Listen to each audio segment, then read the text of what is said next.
પછી સ્વામી કે આપણે ભજન સેવામાં ચડતી કળા રાખવી, બધું સવડું કરવું તો આપણે આગળ વધીએ, આપણને શાંતિ થાય અને સત્સંગ કરવાની મજા આવે. પછી બપોરે સ્વામી બાપા એક કથા કરી હતી, એમાં સ્વામી બાપાએ જણાવ્યું કે ખરું રહસ્ય અને મર્મ એ છે ભગવાન અને તેના ભક્તોમાં દિવ્ય ભાવ રહે એ જ ખરો સત્સંગ. પછી સ્વામી કે કોઈનો અવગુણ આવે જ નહીં, અવગુણ હોય તો આવે ને, બધા દિવ્ય અલૌકિક છે તે મુદ્દો છે. હવે આ બધી તપાસ કરવી જાતે અને સુધારો કરવો. પછી સ્વામી કે શ્રીજી મહારાજ મળ્યા, એના સંબંધવાળા આ ભક્તો છે તો કેમ અવગુણ આવે છે? મહારાજને પણ આ પ્રશ્ન છે કે હવે કેમ અવગુણ આવે છે? એટલે બીજું કાંઈ ન જોતા સંબંધ જ જોવો, ટૂંકમાં ભાવ ફેર થવા ન દેવો. સંબંધ સામે જોવું તો બધું કેન્સલ થઈ જાય. ટ્રમ્પ કાર્ડ આવે છે ને, જોકર આવે તો બધું કેન્સલ થઈ જાય, એમ મહારાજનો સંબંધ થયો તો બધું કેન્સલ થઈ જાય. સંબંધ સામે ન જોઈએ તો તમે નકામા, સંબંધ સામે ન જોઈએ તો તમે નકામા, તમે કોઈ કામના જ નહીં. આવી વાત સ્વામીએ કરી. પછી સ્વામીએ આગળ કહ્યું કે અભાવ જ આવે નહીં તો બધું પ્રકાશ પ્રકાશ પ્રકાશ, અવગુણ આવે તો અંધારું અંધારું અંધારું. એટલે દરેકના ગુણ વિચારવા તો જ આ પ્રકાશ લાઇટ બધું થાય. પછી આગળ વાત આવી કે બ્રહ્મરૂપ કેમ થવાય, ત્યારે યોગી બાપાએ સ્વામીની વાત, ત્રીજા પ્રકરણની 33મી વાત એમ કહીને કહ્યું કે સત્પુરુષમાં હેત, વિશ્વાસ અને નિષ્કપટપણું. પછી સ્વામીએ નિરૂપણ કર્યું કે સત્પુરુષ બેય જ જોઈએ, એ ન હોય તો ઝીરો. એમની આગળ અંતર ખોલવું પડે, બંધ હોય તો ક્યાંથી અંદર જાય? અંતર ખોલી નાખ્યું હોય તો સરખે સરખો ભાવ થઈ જાય, અંતર બંધ હોય તો બહુ છેટું થઈ જાય. પછી સ્વામી કે આ ત્રણ હોય તો બ્રહ્મરૂપ થઈ જાય. એટલે કે સત્પુરુષમાં હેત, વિશ્વાસ અને નિષ્કપટપણું, આ ત્રણ હોય તો બ્રહ્મરૂપ થઈ જાય. પછી સ્વામીએ કહ્યું કે વિશ્વાસમાં ડગુમગુ હોય છે, મૂળ વિશ્વાસ એ ચાવી હાથમાં આવી ગઈ તો બ્રહ્મરૂપ થઈ જવાય. પછી સાંજે એ સ્વાગત દિન હતો, એટલે સ્વામી બાપાએ સ્વાગત દિનમાં આશીર્વાદમાં જણાવ્યું કે મોટા મોટા જંગલમાં તપ કરીને લાખો, કરોડો, અબજો જન્મ લઈને બધી સાધના કરી છે, પણ આ પ્રાપ્તિનો સ્પર્શ પણ ના થાય એવી પ્રાપ્તિ આપણને થઈ છે, એવા ગુરુ મળ્યા છે, એટલે આનંદ આનંદ આનંદ છે. પછી સ્વામી કે પ્રાપ્તિ સમજાય તો કામ થઈ જાય, પ્રાપ્તિ તો ગજબની થઈ છે, એટલે એને દ્રઢ કરીને રાખવી. દ્રઢ કેવી રીતે રાખવી? તો નિયમ ધર્મ, ભગવાનને નિયમ અતિ વાલા છે. પછી સ્વામીએ કહ્યું કે અબજો વર્ષની સાધનાના ફળ રૂપે આપણને આ સત્સંગ મળ્યો છે, તો પ્રાણથી પણ પ્યારો આ સત્સંગને રાખવો. પછી આજે ચેષ્ટામાં સ્વામી બાપા બેઠા ત્યારે શ્રુતિપ્રિય સ્વામીએ રોજની જેમ પૂછ્યું કે સ્વામી ચેષ્ટા ચાલુ કરું? ત્યારે સ્વામીએ કહ્યું કે બધા તૈયાર છે? સ્વામીએ કહ્યું બધા તૈયાર છે. એમ કહીને સ્વામીએ સૌને સજાગ કર્યા કે ચેષ્ટામાં બેસીએ ત્યારે તૈયાર થઈને બેસવું, દેહે કરીને અને મનથી બંને રીતે તૈયાર થઈને બેસવું. પછી 3 જાન્યુઆરી 2025 સવારે આશીર્વાદમાં સ્વામીએ કહ્યું કે સત્સંગમાં સહન કરવું, સહન કરવાની જ વાત છે તો જ શાંતિ રહે. આપણને શાંતિ રહે અને બીજાને પણ શાંતિ રહીએ. બાઈઓ ચડાવીએ એ સત્સંગની રીત જ નથી. પછી સ્વામી બાપાએ બ્રહ્મ વિદ્યાનો પાઠ આપ્યો. આજે હિન્દીમાં બ્રહ્મ વિદ્યાનો પાઠ આપ્યો. સ્વામીએ કહ્યું કે ગહેરાઈ મેં ઉતરો તભી સત્સંગ કા મજા આયેગા. પછી સ્વામીએ કહ્યું કે ગહેરાઈમાં ઉતરીએ તો જ રહસ્ય હાથમાં આવે અને મજા પડે. ઉપર ઉપર તો કચરો હોય, નીચે માલ હોય, તેમ સત્સંગમાં ઊંડા ઉતરીએ. આ રીતે સ્વામી બાપાએ વાત કરી. પછી સાંજની સભામાં આજે બાળ દિન હતો, એટલે સ્વામી બાપાએ આશીર્વાદમાં લીંડિયાની આખી વાર્તા કહી. અને પછી સ્વામીએ વાત કરી કે સિંહે લીંડિયાને કહ્યું કે મારા જેવી ગર્જના કર. ત્યારે મિયાઓ એવો અવાજ નીકળ્યો, કારણ પ્રેક્ટિસ નહીં. તેમ આપણે અસલી સિંહ છીએ, પણ માયામાં મિયાવ મિયાવ કરીએ છીએ. આપણે દેહરૂપ થઈ ગયા છીએ, પણ અસલી તો સિંહ છીએ. આપણે આત્મા છીએ, દેહ નહીં. આત્મા તો નિર્ભય છે. આત્મામાં કેટલી બધી શક્તિ છે, દેહ તો કચરો છે. આવી રીતે બળભરી વાત સ્વામીએ કરી. પછી આજે બાળ દિન હતો એટલે સ્વામી બાપાએ રૂમમાં પૂછાવ્યું હતું કે આજે કેટલા બાળકો આવશે. એટલે સેવક સંતે કહ્યું કે કેમ? ત્યારે સ્વામીએ ઈચ્છા દર્શાવી કે બધાને ચોકલેટ જમાડવી છે, તો વ્યવસ્થા થશે? એટલે સેવક સંતે કહ્યું કે તો થઈ જશે, આપની ઈચ્છા હોય તો જમાડીએ. એટલે આજે આશીર્વાદ પછી બાળકો માટે ચોકલેટ એ પ્રસાદી કરવા માટે આવી અને સ્વામી બાપા એમનો હાથ પ્રસારી અને ચોકલેટને પ્રસાદીભૂત કરી અને બાળકોને રાજી કર્યા. પછી 4 જાન્યુઆરી 2025 સવારે આશીર્વાદમાં સ્વામીએ જણાવ્યું કે કોના માટે આપણે આવ્યા છીએ એ વિચાર કરવો. સ્વામી માટે આવ્યા છીએ કે બીજા માટે આવ્યા છો એ નક્કી કરો. નક્કી થાય તો રસ્તો ક્લિયર થઈ જાય. આ વિચાર કરીએ નહીં તો તમારું મન તમને રવાડે ચડાવી દે.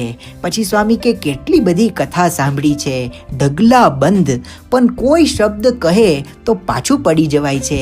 તો શું કથા સાંભળી? કથા સાંભળવાનો અર્થ શું?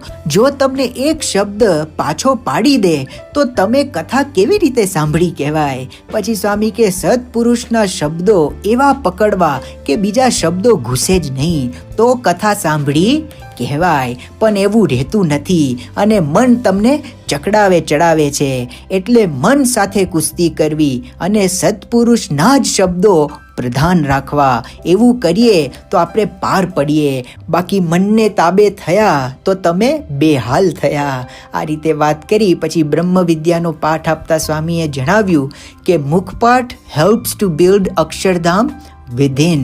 પછી નિરૂપણ કરતા સ્વામીએ કહ્યું કે બહાર અક્ષરધામ તો બરોબર છે, રહ્યું કે ગયું કોઈ મતલબ નહીં, પણ અંદર અક્ષરધામ બને એ જ મહત્વનું છે.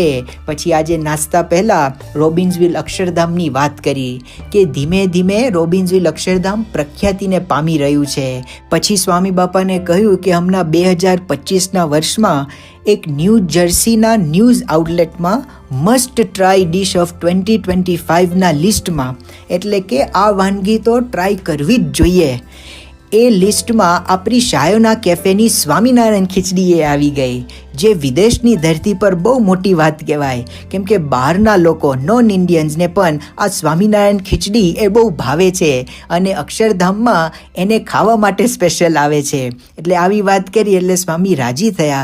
પછી એક બીજા ન્યૂઝ આઉટલેટમાં ન્યૂ જર્સીઝ 21 બેસ્ટ હિડન રેસ્ટોરન્ટ્સનું લિસ્ટ આવ્યું હતું અને એમાં પણ આપણું શાયોના કેફે એ આવી ગયું. એટલે બહારના લોકોના ખૂબ સારા રેટિંગ્સ હોય ત્યારે આવી રીતે આ લિસ્ટમાં આવે.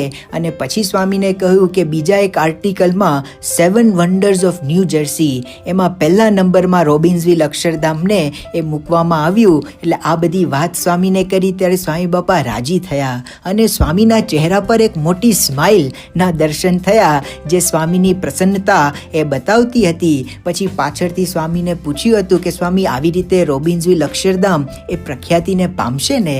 ત્યારે સ્વામી બાપાએ કોન્ફિડન્ટલી કહ્યું કે કેમ નહીં, થવાનું જ છે, વધતું જ જવાનું છે. આ રીતે સ્વામી બાપાએ આર્ષવાણી કરી. પછી આજે બપોરની કથામાં સ્વામી બાપાએ યોગી વાણી ઉપર નિરૂપણ કર્યું. એમાં યોગી બાપાને પ્રશ્ન પૂછાયો કે એકાંતિક ધર્મ સિદ્ધ કરાવવા આવ્યા છો તો એ કેમ સિદ્ધ કરાવી નથી દેતા? પછી સ્વામી બાપાએ આ પ્રશ્નને વધુ પુષ્ટ કરતા સ્વામીએ કહ્યું કે હવે સામેથી સિદ્ધ કરાવવા આવ્યા છે, આપણે બોલાયા નથી, તો પણ કેમ એકાંતિક ધર્મ સિદ્ધ નથી કરાવતા? પછી એના ઉત્તરમાં સ્વામીએ વાત કરી કે હીરા મોતીની દુકાન લઈને બેઠા હોય અને કોઈ ગ્રાહક ન આવે તો મફત દઈ દઈએ છે. પછી સ્વામી કે બધું લઈને બેઠા છે પણ મફત નથી દેતા, એની કિંમત ચૂકવવી પડે. એટલે પાત્ર હોય તો આપલે થાય. પછી સ્વામી કે પાત્ર થવું પડે, પાત્ર થયો ન હોય તેને આપવાનો કોઈ અર્થ જ નથી, એટલે પાત્ર તો થવું જ પડે. પછી સ્વામી કે વચનમાં ટૂંક ટૂંક વર્તે તે પાત્ર થયો, વચનમાં ટૂંક ટૂંક વર્તે તે પાત્ર થયો. એટલે તત્પર અદ્ધર બોલ ઝીલે, અદ્ધર ન ઝીલે પણ સત્પુરુષ સામે દ્રષ્ટિ હોય તો પણ ભગવાન બધું ગોઠવી આપે. પછી સ્વામી કે પાત્ર માટે કંઈક સમજ પડવી જોઈએ કે શું આપે છે તો કામ થાય, એવું બધું હોવું જોઈએ તો આપલે થાય અને સોદો થાય. આમ તો બધું મફત જ છે પણ પાત્ર એ થવું પડે. આ રીતે આશીર્વાદનો લાભ આપ્યો. કથા પછી શ્રુતિપ્રકાશ સ્વામી એ સંસ્કૃતમાં યોગી ગીતા લઈને આવ્યા અને વાત કરી સ્વામીને કે એક સારંગપુર સંસ્કૃત મહાવિદ્યાલયના વિદ્યાર્થીએ આ યોગી ગીતા સંસ્કૃતમાં ટ્રાન્સલેટ કરી છે, એને પદાવલીમાં ગૂંથી છે. આ સાંભળી સ્વામી બાપા ખૂબ રાજી થયા અને પછી સ્વામીએ વાત કરી કે મહેનત સારી કરી છે, કારણ યોગી બાપાના શબ્દો અલૌકિક હોય એટલે એ ઢાળવું અઘરું પડે. યોગી બાપાના શબ્દો અલૌકિક હોય એટલે એ ઢાળવું અઘરું પડે એટલે મહેનત સારી કરી છે.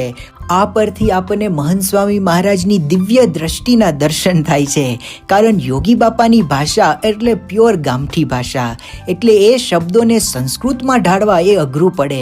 પણ સ્વામી બાપાએ એવું ન કહ્યું કે યોગી બાપાના શબ્દો એ ગામઠી શબ્દો હોય, પણ મહંત સ્વામીએ કહ્યું કે યોગી બાપાના શબ્દો એ અલૌકિક હોય. સ્વામીએ શબ્દ અલૌકિક વાપર્યો કે યોગી બાપાના શબ્દો એ અલૌકિક હોય. આમ ગુરુનું બધું જ દિવ્ય અલૌકિક છે, એવો અલૌકિક દિવ્ય ભાવ એ મહંત સ્વામી મહારાજને યોગી બાપા પ્રત્યે રહેતો તે આપણને જોવા મળે છે.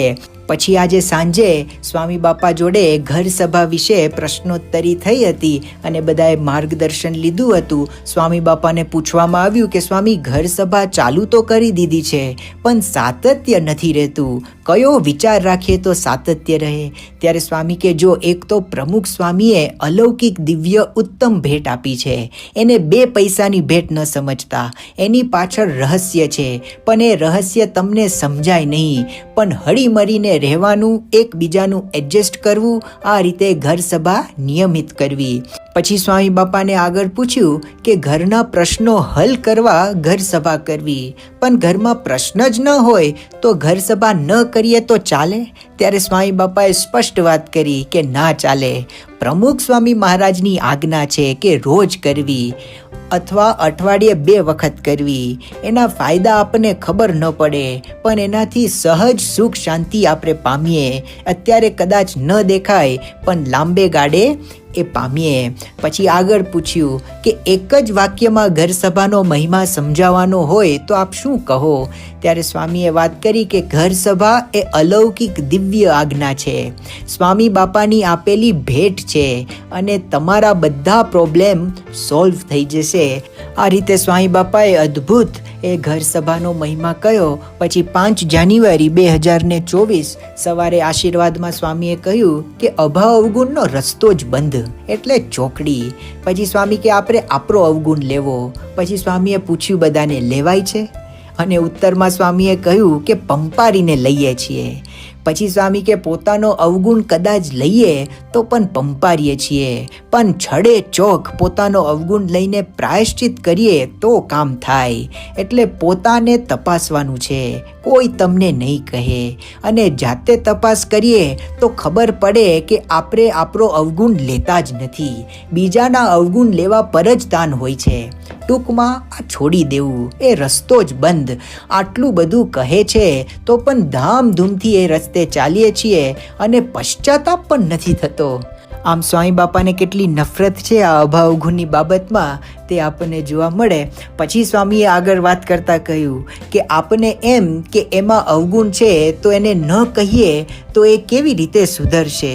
પણ સુધરવાનું તમારે છે, બીજા કોઈએ નહીં. આ સત્સંગમાં આપણે સુધરવાનું છે તો કામ થયું કહેવાય. બધા એકાંતિક થયા અને આપણે રહી ગયા તો શું પાક્યું? પછી સ્વામી બાપાએ વાત કરી કે ગોળ ગોળ ફરીને આના ઉપર જ આવવું કે અવગુણ લેવો જ નથી અને પોતાનો અવગુણ લેવો એમાં માલ છે, એમાં આપણે સુધરીએ છીએ, એમાં આપણે આગળ વધીએ છીએ, એમાં આપણી ભૂલ દેખાય છે. તો આ સત્સંગ કરવાની રીત છે. આ રીતે સ્વામી બાપાએ આશીર્વાદ આપ્યા. પછી આજે બ્રહ્મ વિદ્યાનો પાઠ એ કથાને અનુરૂપ જ હતો. સ્વામીએ પાઠ આપતા જણાવ્યું કે સારનો સાર બધામાં દિવ્ય ભાવ. પછી સ્વામીએ વાત કરી કે સાર એનો એ સાર, બધામાં દિવ્ય ભાવ તો કામ થઈ જાય, પણ રહેતો નથી. પણ પ્રયત્ન કરવો અને આના ઉપર આવી જાઓ. પછી સ્વામી કે બધામાં દિવ્ય ભાવ, એક બેમાં નહીં, ગ્રુપ વાઇઝ નહીં. આ સત્સંગ છે, કુસંગ નથી. સત્સંગમાં સત્સંગની જ વાતો હોય. એમાં એ દિવ્ય ભાવની વાત, એ તો અલૌકિક વાત છે. એ ભગવાનને ગમે છે, ભગવાન એના પર વારી જાય છે. આ રીતે સ્વામીએ આશીર્વાદ આપ્યા. પછી બપોરની કથામાં સ્વામીએ સરસ વાતો કરી. સ્વામીએ કહ્યું કે સંપ તો મુદ્દો છે, સંપ જેવી કોઈ વસ્તુ નથી. સંપથી બધા તરી ગયા અને કુસંપથી પડી ગયા. પછી સ્વામી બાપાએ કહ્યું કે એકતાપણું નોખા નોખા કરી શકીએ, પણ ભેગા થઈને કરવું એ એકતાપણું. ભેગા થઈને કરવું એમાં મુશ્કેલી પડે છે, કેમ કે બધાની બુદ્ધિ જુદી જુદી, રુચિ જુદી જુદી હોય, એટલે મુશ્કેલી પડે. પછી સ્વામી કે પોતાની જાતનો અવગુણ લેવો, આ અઘરામાં અઘરું કેવી રીતે લેવો? હું સૂઈ જાઉં છું, આળસું છું, આ બધું વિચારીએ તો ધામધૂમથી બધા અવગુણો નીકળે. પછી સ્વામી કે બોચી પકડીને, ચોટલી પકડીને કોઈ છોડાવવા આવે તો પણ છોડવી નહીં, એ રીતે ચોટલી પકડીને પોતાનો અવગુણ લેવો. પોતાનો અવગુણ જોવામાં છાલ છોડવી નહીં, કારણ એ ચોર છે. પછી યોગી બાપાને પૂછવામાં આવ્યું કે સાધુ પાસે બેસીએ તો પણ કેમ દોષ જતા નથી? એના ઉત્તરમાં સ્વામીએ નિરૂપણ કરતા કહ્યું કે અનુવૃત્તિ નથી પડતી. અનુવૃત્તિ પાડીએ તો એકેય સ્વભાવ ન રહે. અનુવૃત્તિ એટલે ગુરુની ઈચ્છા મરજી પ્રમાણે રહીએ. આ જ સાધના છે, બીજી કોઈ સાધના નથી. જંગલમાં તપ કરે એ કોઈ કામનું નહીં. મૂળ પર ઘા કરવો એટલે સ્વભાવ પર ઘા કરવો. સત્સંગ તમને સ્વભાવ પર ઘા કરાવે છે અને કામ થઈ જાય છે. આ રીતે આશીર્વાદ આપ્યા. પછી આજે સાંજની સભામાં નાયરોબી મંદિરને 25 વર્ષ પૂરા થતા હતા. એ નિમિત્તે એક રસપ્રદ સાંસ્કૃતિક કાર્યક્રમ એ પ્રસ્તુત કર્યો હતો. એના અંત ભાગમાં સ્વામી બાપાએ જે લાભ બાળકોને યુવકોને આપ્યો હતો, તેના પ્રસંગ જે તે બાળક અને યુવકે પોતાના સ્વમુખે કહ્યા અને સ્વામી બાપાનો આભાર વ્યક્ત કર્યો. તિલક દવેએ વાત કરતા કહ્યું કે સ્વામી બાપા, હું તિલક દવે 2017માં જ્યારે આપ નૈરોબી પધારેલા ત્યારે 23 માર્ચે આપ લેનેશિયા જવા નીકળવાના હતા. એ દિવસે મારે આપની સામે મુખપાટ રજૂ કરવો હતો. તેથી સવારે 9:30 વાગે આપની રૂમની બહાર આવીને હું બેઠેલો, પણ આપ તો અલ્પાહાર બાદ આરામમાં પધારેલા ને પછી તો આપ સાઉથ આફ્રિકા જવા નીકળી જવાના હતા. સંતોએ મને ખૂબ સમજાવ્યો કે હવે શક્ય નથી, પણ મને વિશ્વાસ હતો કે બાપા મારો મુખપાટ સાંભળશે જ. ને ખરેખર આપે અંતર્યામીપણે મારો સંકલ્પ પકડી લીધો ને સ્નાન કરવાનું નિમિત્ત લઈને આપ રૂમની બહાર આવ્યા ને મારો મુખપાઠ ધ્યાનથી સાંભળી અને મને ચોકલેટનો પ્રસાદ મુખમાં જમાડ્યો. સ્વામી બાપા, આપનું આ હેત કદીએ નહીં ભૂલું. થેન્ક યુ સ્વામી બાપા. પછી પરમ નામના બાળકે એમની વાત કરી. બાપા, આપને તો મારું નામ યાદ જ હશે ને? મારું નામ પરમ પટેલ. યાદ છે ને બાપા? મારું નામ તો આપે જ પાડ્યું હતું ને. 23 ઓગસ્ટ 2016ના દિવસે જ્યારે પ્રમુખ સ્વામી મહારાજનું ધામગમન થયું ને આપ ગાદી પર આવ્યા, ત્યારે સ્વામી બાપા એ જ દિવસે મારો જન્મ થયો હતો. મારા પિતાએ આપને પૂછાવ્યું કે શું નામ પાડું, ને આપે પરમ નામ પાડ્યું. આપે ગુરુપદે આવીને પ્રથમ મારું નામ પાડીને મને જીવનભરની સ્મૃતિ આપી દીધી. થેન્ક યુ સ્વામી બાપા. પછી છેલ્લે મોઝેસ નકુરુ, એ પોતે આફ્રિકન ભાઈ છે, એમને એમની વાત કરતા સ્વામીને કહ્યું કે સ્વામી, હું નકુરુનો મોઝેસ. હું રોજ નિત્ય પૂજા કરું છું, સત્સંગ કરું છું. આપની નજરમાંથી કોઈ બાકાત રહી જતું નથી. એનો અનુભવ મને પણ 2017માં થયેલો. અમે જ્યારે આપની મુલાકાતે આવ્યા ત્યારે આપે કહેલું કે ક્યાં હતા? હું સવારથી તમને શોધતો હતો. સ્વામી, આપના એ દિવ્ય પ્રેમનો મને અનુભવ થયો. વળી આપે કહેલું કે આ મુક્ત છે. ને સ્વામી, 2019માં આપની પૂજામાં મેં કીર્તન પણ ગાયેલું. આપે મને નજીક બોલાવીને માથે હાથ મૂકી રાજીપો દર્શાવ્યો હતો. આમ જેવા અનેક પર આવી કૃપા કરુણા કરનારા સ્વામી બાપા આપના ચરણે કોટી કોટી વંદન. થેન્ક યુ સ્વામી બાપા. મોઝેઝે તો એ પ્રસંગ સ્વાહિલી અને અંગ્રેજી ભાષામાં કયો હતો, પણ આ એનું અનુવાદ છે. પણ આ પરથી આપણને ખ્યાલ આવે કે સ્વામી બાપા દરેક વ્યક્તિને એ સ્પર્શ્યા છે, કારણ કે એમનો પ્રેમ નિસ્વાર્થ છે. પછી આ રીતે બધી રજૂઆત થઈ. છેલ્લે સ્વામી બાપાએ આશીર્વાદમાં જણાવ્યું, આ રજત જયંતિ મહોત્સવનો હેતુ આપણા જીવનમાં સત્સંગ દ્રઢ થાય એ છે. અને જેમ જેમ સત્સંગનો મહિમા સમજાશે અને સત્સંગના નિયમો પડાશે, તેમ તેમ સુખ શાંતિ વૃદ્ધિ પામશે. આ રીતે સ્વામી બાપાએ આશીર્વાદ આપ્યા. પછી 6 જાન્યુઆરી 2024 બ્રહ્મ વિદ્યાનો પાઠ આપતા સ્વામીએ કહ્યું કે મહિમા સમજવો તો દિવ્ય ભાવ રહે. પછી સ્વામીએ વાત કરી કે પોતાનો મહિમા નહીં, પણ મહારાજ સ્વામીનો મહિમા સમજાય તો એમાં બધું આવી ગયું. દિવ્ય ભાવ રાખવા માટે શું કરવું? તો મહિમા સમજવો. મહિમા બધે પહોંચી વળે અને આપણને સુખ શાંતિ આપે. મહિમા ન સમજીએ તો મંજી કાકા તૈયાર બેઠા છે અને ગડબડ ગોટા વારે અને તમને ક્યાંય ના ક્યાંય લઈ જાય. આ રીતે સ્વામીએ વાત કરી. પછી સ્વામી બાપા સવારે પોઢવા ગયા ત્યારે મેં સ્વામીને કહ્યું કે અખિયામાં નિદ્રા ભરાની રે, પોઢો પોઢો સહજાનંદ સ્વામી. ત્યારે પહેલાં તો સ્વામીએ ના પાડી કે ખોટું છે. એટલે મેં કહ્યું કે આપની આંખોમાં ઊંઘ ભરાઈ છે, દેખાય છે. ત્યારે સ્વામીએ કહ્યું કે આખી રાત જાગ્યો હતો. સ્વામી શું કે આખી રાત જાગ્યો હતો. એટલે મેં પૂછ્યું કે ઊંઘ નહોતી આવી? ત્યારે સ્વામીએ આંખો બંધ કરી દીધી અને પછી કહ્યું કે પડ્યો રહ્યો. પછી પૂછ્યું કે ઊંઘ ન આવી તો શું કર્યું? ત્યારે સ્વામી કે ભજન. એટલે મેં પૂછ્યું કે કેવી રીતે ભજન કર્યું? ત્યારે સ્વામી કે યોગી બાપાની સ્મૃતિ કરી. આમ રાત્રે ઊંઘ ન આવી તો આખી રાત ભજન કર્યું અને બીજે દિવસે તો રૂટીન પ્રમાણે દૈનિક ક્રમ ચાલુ જ રહ્યો. એવું નહીં કે રાત્રે ઊંઘ નથી આવી તો એને સરભર કરવા માટે સવારે અથવા બપોરે વધારે સૂઈ લઈએ. આમ સ્વામીના જીવનમાં દેહ ભાવ આપણને જોવા જ ન મળે. સેવા ભક્તિમાં દેહ ભાવનો વિચાર જ એ સ્વામી બાપા કરતા નથી. આ રીતે આપણને સ્પષ્ટ રીતે સમજાય. પછી 7 જાન્યુઆરી 2025 સવારે આશીર્વાદમાં સ્વામીએ જણાવ્યું કે કોઈકનું ઘસાતું બોલીએ એ તમારો જ ઘસારો છે. કોઈકનું ઘસાતું બોલીએ એ તમારો જ ઘસારો છે. આપને થાય જે આપણે કહી દીધું, પણ એ ઘસારો તમને જ ભારે પડશે. પછી સ્વામી કે કોઈની ખટપટ ન કરવી. વાત સાચી હોય અને બીજાને વાત કરે તો પણ એ ખટપટ કહેવાય.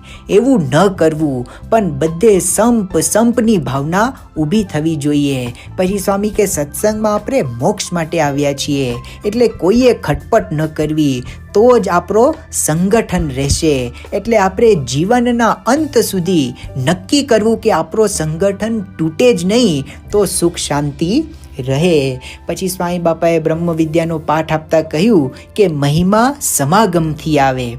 પછી સ્વામીએ વાત કરી કે મહિમા ચાવી છે, એનાથી ઘણું બધું કાર્ય થાય, ઉત્તમ કાર્ય થાય, જેવું તેવું નહીં. પછી સ્વામી કે આપણે સમાગમ કરવો, ગમાગમ નહીં. પછી ગમાગમનો અર્થ કરતા સ્વામી કે એકબીજાનું ખોદીએ, એકબીજાને ઉતારી પાડીએ, એ ગમાગમ કર્યો કહેવાય.